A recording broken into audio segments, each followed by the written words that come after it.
नौकरी पेशा कर्मचारियों और नई नौकरी पाने वालों के लिए एक बड़ी राहत भरी खबर आई है। दरअसल वित्त मंत्रालय के व्यय विभाग ने कर्मचारी भविष्य निधि यानी कि ईपीएफ के तहत अनिवार्य कवरेज के लिए मासिक सैलरी लिमिट को 15,000 रुपए से बढ़ाकर 25,000 रुपए प्रति माह करने के प्रस्ताव को मंजूरी दे दी है।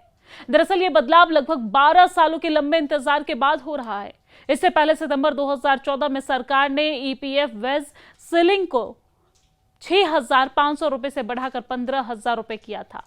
वित्त मंत्रालय से मंजूरी मिलने के बाद अब इस प्रस्ताव को केंद्रीय कैबिनेट के पास अंतिम मुहर के लिए भेजा जा रहा है। दरअसल मौजूदा नियमों के मुताबिक अगर किसी कर्मचारी की बेसिक सैलरी और डीए 15,000 रुपए प्रति माह तक है तो उसका ईपीएफ और कर्मचारी पेंशन योजना ईपीएस में नामांकित होना अनिवार्य है। वही 15,000 से अधिक बेसिक सैलरी वाले कर्मचारियों के लिए ईपीएफ में शामिल होना वैकल्पिक होता है और कंपनियों के लिए उन्हें अनिवार्य रूप से जोड़ना कानूनी बाध्यता नहीं होती।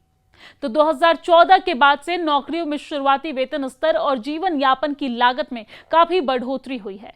कई शहरों में शुरुआती बेसिक सैलरी 15,000 रुपए से ज्यादा होती है, जिसकी वजह से बड़ी संख्या में कर्मचारी अनिवार्य सामाजिक सुरक्षा चक्र से बाहर रह जाते थे। शुरुआती स्तर पर 30,000 रुपए की सीलिंग पर विचार किया गया था, लेकिन 25,000 पर सहमति बनी है। आपको ये जानकारी दे दें कि वेतन सीमा बढ़ने से कर्मचारियों के रिटायरमेंट फंड और कंपनियों के पेरोल बजट पर अलग अलग प्रभाव पड़ेगा और इस फैसले से 15,000 रुपए से 25,000 रुपए के बीच बेसिक सैलरी वाले लाखों नए कर्मचारी अनिवार्य रूप से पीएफ और पेंशन के दायरे में आएंगे। मैंडेटरी पीएफ कटौती से हाथ में आने वाली इन हैंड सैलरी में थोड़ी कमी आ सकती है, लेकिन रिटायरमेंट फंड और पेंशन कॉर्पस काफी बड़ा तैयार होगा। वही 20 या उससे ज्यादा कर्मचारी वाले सभी कंपनियों के लिए नए नियम का पालन करना अनिवार्य होगा और अब कर्मचारियों के लिए 12% का मैचिंग ईपीएफ और पेंशन योगदान देने की वजह से कंपनियों की अनुपालन लागत और पेरोल खर्च में बढ़ोतरी होगी।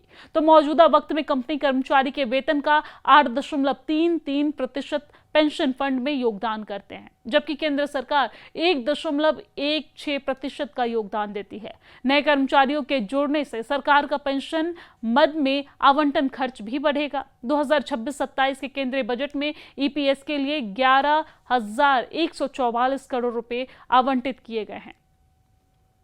आपको बता दें कि कैबिनेट से मंजूरी मिलने के बाद भी ये नियम तुरंत प्रभाव से लागू नहीं होगा, बल्कि कंपनियों को अपने पेरोल, सॉफ्टवेयर, एचआर सिस्टम और अकाउंटिंग अरेंजमेंट को अपडेट करने के लिए पर्याप्त समय दिया जाएगा। रिपोर्ट के मुताबिक नई संशोधित वेज सीलिंग को 1 अप्रैल 2027 यानी कि वित्तीय वर्ष 2027-28 से लागू किए जाने की सबसे ज्यादा संभावना है। हालांकि सटीक तारीख का आधिकारिक ऐलान कैबिनेट की औपचारिक मुहर के बाद ही किया जाएगा।